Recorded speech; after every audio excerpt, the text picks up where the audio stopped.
Missile fit फौजी alert. जी हाँ, बिल्कुल।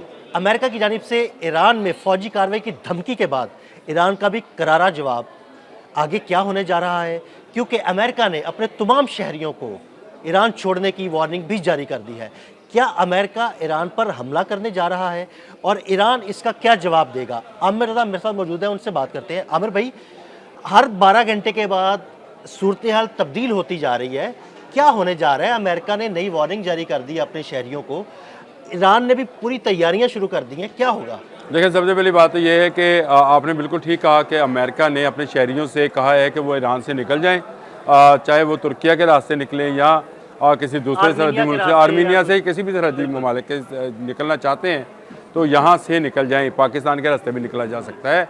उन्होंने अपनी वर्चुअल जो उनका सफारत खाना है ईरान में, उनका सफारत खाना फिज़िकल नहीं है, वर्चुअल काम करता है। यानी वर्चुअली उन्होंने वो लोग जो कि अमेरिकन नेशनल हो चुके हैं, ईरानी होंगे, या वो कंपनीज़ जो ईरान में काम कर रही हैं, गैर मुल्की कंपनीज़, और वो कंपनीज़ जो हैं उनमें अमेरिकन जो हैं वो मुलाजम हैं, उनसे कहा है कि वो फौरी तौर पर निकल जाए। ये बड़ी जंगी सूरत हाल है। मैंने कल इस पर बात की थी और मैंने कहा था कि जंग का अलार्म बज गया है। डोनाल्ड ट्रंप इस वक्त तुले हुए हैं। कल वाइट हाउस की तर्जुमान ने भी ये बात कही कि गौर किया जा रहा है इस पर कि जंग जो है कि अगर जंग की ज़रूरत पेश आती है तो ईरान के साथ जंग की जाए।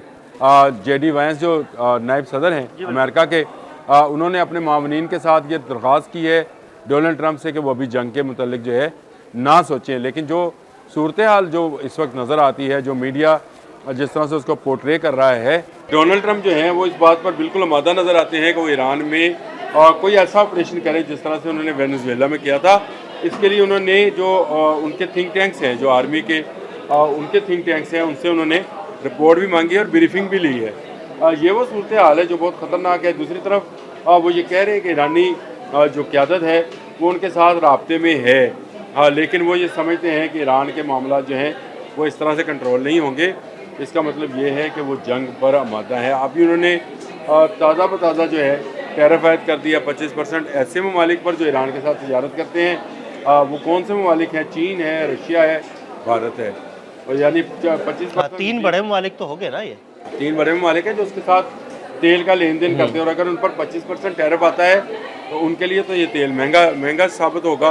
वो भी बंद कर देंगे। तो ईरान को दबाया जा रहा है, ईरान को मुआशी तौर पर उसका गला घोंटा जा रहा है, और ईरान के ख़िलाफ़ जो है वो तमाम इक़दाम किए जा रहे हैं जो किसी भी फ़ौजी कदम उठाने से, यानी अस्करी कदम उठाने से पहले किए जाते हैं, ताकि उस मुल्क का जो है वो इस काबिल ना रहे कि वो अपना दिफा कर पाए।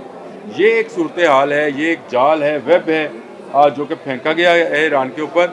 और मैं ये समझता हूँ कि अगले, आपने सही बात कही, मुझे अगले 24 घंटे बहुत ख़तरनाक नज़र आ रहे हैं। डोनाल्ड ट्रंप जो हैं ये एक अनप्रडिक्टेबल शख्सियत बनते चले जा रहे हैं। कोई प्रेडिक्ट कर सकता था कि निकोलस मडोरो को सदारती महल से हेलीकॉप्टर के जरिए उठा लिया जाएगा?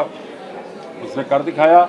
खुद को वेनेजुएला का जो है वो उसने नायब सदर अबूरी सदर उन्होंने जो है ना वो अपने आप को डिक्लेयर कर लिया, और ये ट्रूथ सोशल का इस्तेमाल करते हैं और वहाँ पर बयान जारी कर देते हैं। और उसके बाद जो है ये 25% वाला भी उन्होंने अपने ट्रूथ सोशल पे ही किया कि आज से ही लागू है। बिल्कुल, ये एक बिल्कुल डिक्टेटराना सोच उसके अंदर जो शामिल है। अभी उन्होंने कहा कि रशिया का जहाज तेल लेके नहीं जा सकता, रोक लिया। कतई नज़र इसके कि इसका क्या नताइज निकलेंगे, क्या एटमी जंग छिड़ जाएगी। डोनाल्ड ट्रंप इस वक्त एक मैं ये समझता हूँ कि ख़तरनाक माइंडसेट के साथ जो है कुर्सी सदारत पर, अमेरिका की कुर्सी सदारत पर बैठे हैं, जिससे पूरी दुनिया को ख़तरा है। पूरी दुनिया को ख़तरा इसलिए है कि ये जंग अगर बढ़ती है तो फिर चीन भी इन्वॉल्व होगा, रशिया भी इन्वॉल्व होगा, बाकी ममालिक जो ईरान के साथ हैं उनकी भी इन्वॉल्वमेंट हो जाएगी। मेरा ख्याल है कि अभी भी एक रास्ता है कि गुफ्तो शनीद के ज़रिए इसको ख़त्म किया जाए। गो ईरान में जो है मौजूदा रजीम के हक़ में भी मुजाहरे हो रहे हैं, ख़िलाफ़ भी हो रहे हैं, हक़ में भी हो रहे हैं, लेकिन एक मुजाहरा एक हुआ है हक़ में तेहरान के अंदर। इस बात को ज़हन में रखिए। बड़ा मुजाहरा, देखिए बड़ा मुजाहरा है, इस पर बात कर लेते हैं, लेकिन 31 सूबों में मुखालिफ मुजाहरे हो रहे हैं। हाँ जी, अच्छा। बात तो ये इस तरह से करनी चाहिए ना। लेकिन मैं ये समझता हूँ कि ईरानी गवर्नमेंट जो है वो इस वक्त बहुत ही ख़तरनाक कंडीशन में आ गई है। अमेरिका जो है वो किसी वक्त भी जो है कुछ ऐसा कदम उठा सकता है जिसका अभी दुनिया शायद तसव्वुर भी नहीं कर रही है।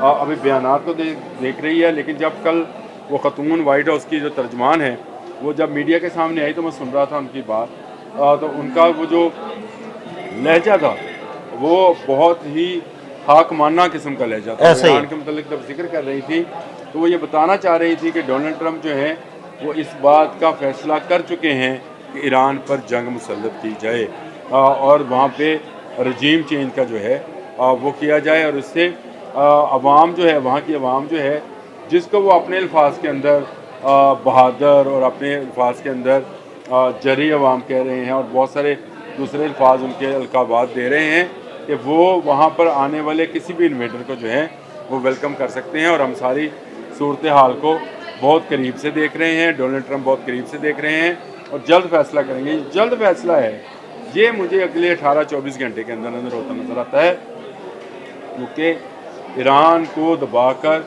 एक और बड़े तेल के कुएं पर कब्जा है। यानी वेनेजुएला पे कब्जा किया तो कहा 55%, अब ईरान पे कब्जा करेंगे तो कहेंगे 65% या 70% तेल जो है दुनिया का वो हमारे पास आ गया है।